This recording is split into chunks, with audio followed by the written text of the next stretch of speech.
So I'm probably here to disappoint you again, or maybe not. I am not going to be working on my Land Cruiser. No, I'm not going to be working on my Laguna Seca M3 or on my 1980 Mazda 626, which are all things I really need to do.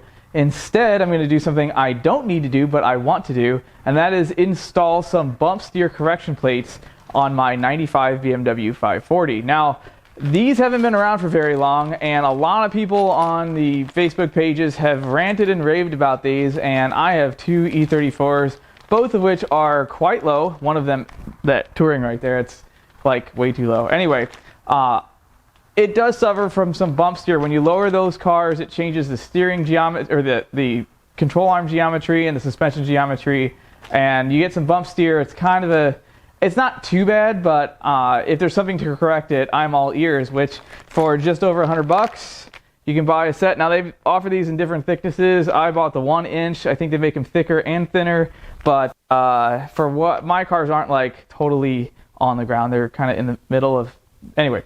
We're going to put these on. I have heard that there are some modifications required to get these to fit, and we're going to find out what those are. So I'm going to pull my 540 in the garage just ever so gently.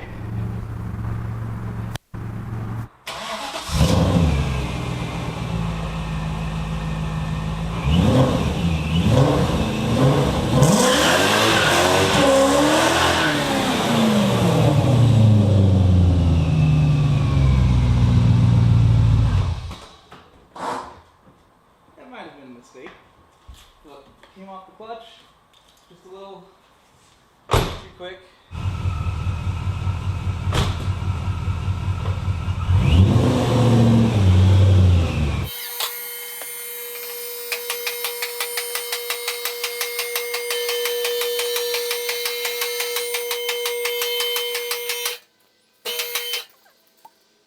So we're going to start off by removing the vastly superior BMW Style 5, way better than M Parallels. I'm going to take the center caps off, see if I can do it by hand.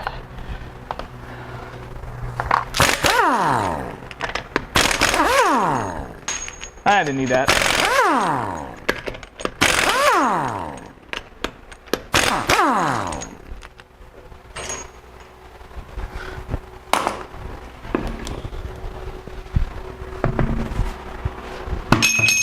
And don't worry about that either. So when you lower an E32 or E34, what you're essentially doing is changing the distance between the center of the hub and the top of the shock tower, which changes the angle of the control arms, the thrust arm, and the steering linkage.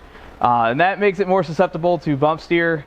Again, that's something I've lived with for a long time, and I'm kind of used to it, but if there's a way to correct it, I'm going to do it. And the way this works is this plate fits between the strut tube housing here and the steering arm, and it spaces it out. This kit came with longer bolts to make up for it, and what that does is it brings down the control arms, the steering linkage, the thrust arm to closer to where it's supposed to be. Obviously, like, you know, there's infinite adjustments between 0 and 1 inch, or 0 and 3 inches lower than these cars can. You know, coilovers are infinitely adjustable, and I'm talking in circles, so I'm going to put this on. Taking out the 3 19mm bolts that hold the strut housing to the steering arm, I have this awesome swivel 19mm impact grade socket, which does the job rather well.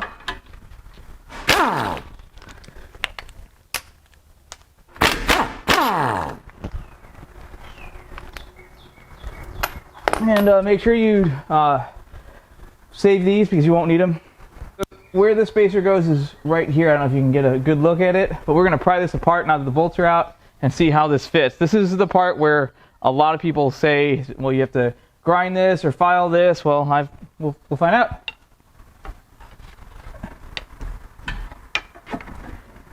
All right, that was pretty easy.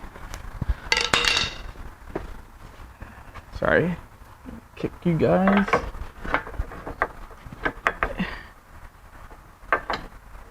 It would help if I had this.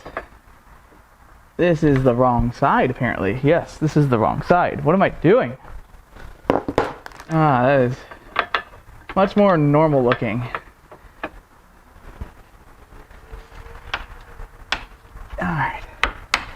Yeah, that doesn't fit. So, it looks like the slot here is a little too narrow. Probably could use a little looser tolerances there. And I'm going to figure out what I'm going to do about that. Probably a hand file like everybody else. Let's see how it fits in the shock housing.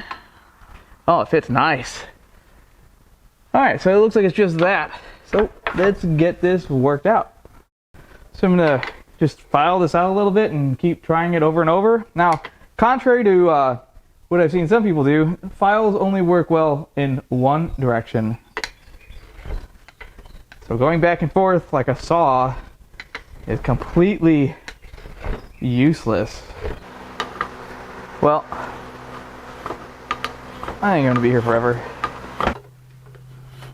Alright. Let's try that again. Okay, let's see how we go. Oh yeah. That's actually kind of nice. And the bolt holes line up pretty good. I don't know if that's going to be a problem or not. It's find out. See where my knife went.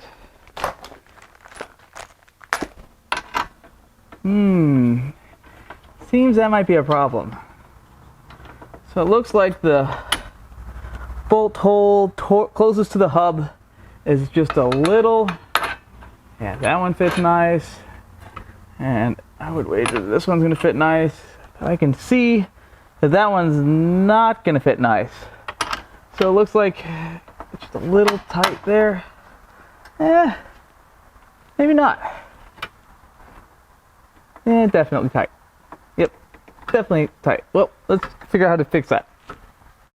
So the one that needs filing is this hole right here, and it actually needs to come this direction towards the, this is where your wheel hub is, so it needs to go that direction. So we're gonna, again, use a file, which is the slowest way possible in the universe, but what are you gonna do? Alright, so I've got this file down pretty well, and it seems to fit kind of good. I think we can work with it. But yeah, there's definitely some modifications needed to get this to fit correctly. And then this part is apparently a lot of fun, and that is lining everything up. And now this isn't even that much fun on a factory car. As a matter of fact, it's probably harder on a factory car than one with aftermarket suspension on it, because you've got no room to work. And I'm gonna have to use the pole jack here. Alright, so we're gonna wrestle with this. So this works pretty good. You just kind of stick it in the hole and it kind of lines everything up pretty close anyway, pretty close. So after several up, downs, and hits of a light mallet on these pieces here, I got 2 of the 3 bolts threaded, and the other one's just a matter of fighting with this dust shield, which is how it is on a stock car anyway. One thing to add, as when you put these plates in, it kind of, well, it definitely increases the minimum diameter of the wheel you need to run. Basically, you're increasing the distance between the center of the wheel and the bottom of the control arm, and I think you need at least a 16-inch wheel, maybe a 17-inch wheel to run these 1-inch plates. I think to go bigger than that, you have to run a 17 or an 18. I can't remember. I run 17s because, you know, M parallels are just not that nice. All right, now when you're putting these back together, make sure you don't tighten one all the way up before you get all 3 of them threaded. You definitely don't want to cross thread these. I definitely don't want to cross thread these. Nobody wants to cross thread these. Using a wrench to keep from having to keep turning the wheels. Definitely easier than climbing back up on a ladder. All right, so driver's side is all wrapped up. I'm gonna do the passenger side off camera so I can work a little faster, and then we're gonna take it for a drive and see what a difference it makes. One thing I haven't showed you yet, when you change the angle of this control arm by putting the spacer in, you need to pretty much re-index this bushing, and what that does is it kind of resets to the 0 point on this bushing. We're going to lower the car down onto my pole jack take the weight off of the right front rack arm. And what that does is simulates the car sitting on the ground. We're going to loosen and then retighten this bolt. You can do this for the thrust arms too. I'm just going to show you the concept on this control arm so you get the idea. If you don't do this, you can wear the bushings out prematurely, and it can also lead to other weird driving characteristics like bump steer, which we're putting these plates in to avoid. You want to be careful. Obviously, I don't want to drop the car.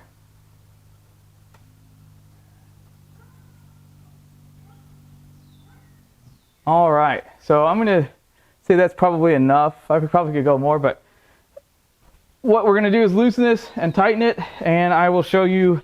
You might be able to see the bushing reset. I probably not. You know, I can tell it does it, and that's pretty much what matters. I really don't want to put bushings on it unnecessarily, so I just loosen it and tighten it back up. And do the same for the thrust arms, and you're done.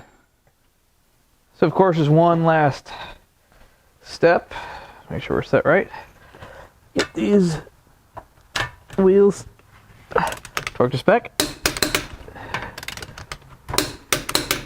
Always use a torque wrench, even when you don't have one.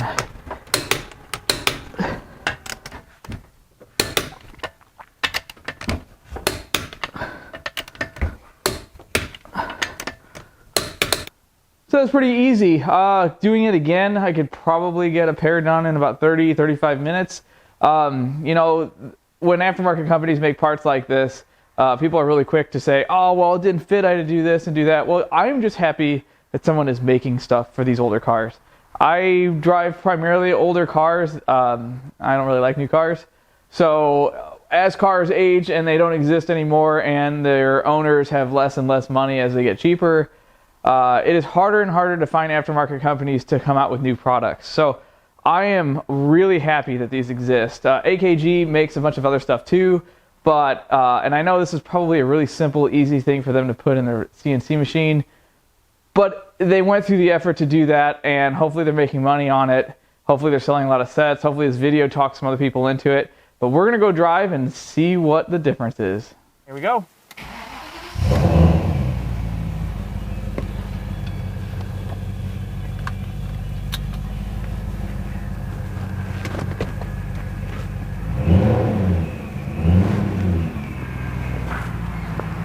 This is always so fun getting out of this garage. I understand that I should not be complaining, but I did this to myself by cramming an extra lift in this garage when it really wasn't designed for it, because I thought, well, what's better than one lift? Well, two lifts, clearly two lifts.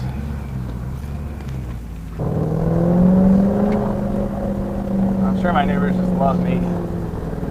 They have to, right? They like loud cars.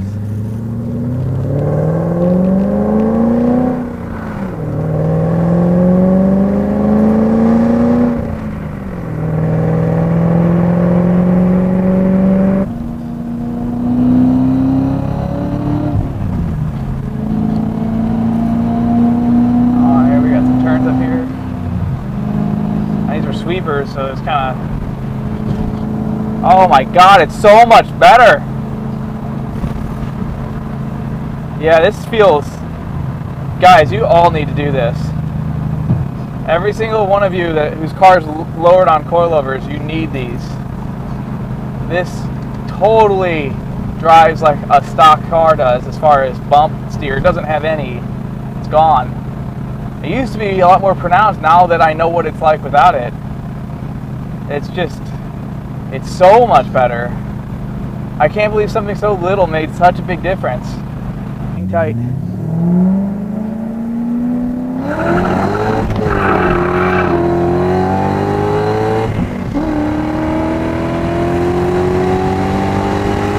Yes. More yes.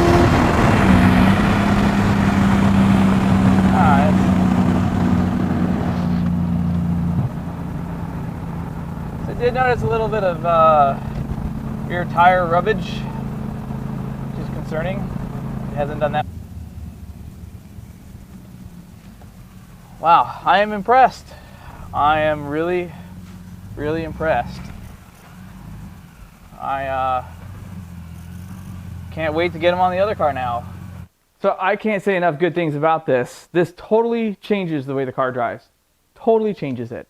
Also, very inexpensive and very easy to do. I understand that there was a little bit of massaging, a little filing, but come on guys, I mean, someone is making aftermarket parts for an E34, new aftermarket parts for an E34. You guys should be happy. Anyway, if you're wondering why I have a bug zapper behind me, I really hate bugs of all kinds, and they love my garage because I have bright lights and I like to work late. So what I like to do is I like to open the garage doors at night and let all the bugs in here, and then I close the garage doors, turn the lights off, and hang a bug zapper.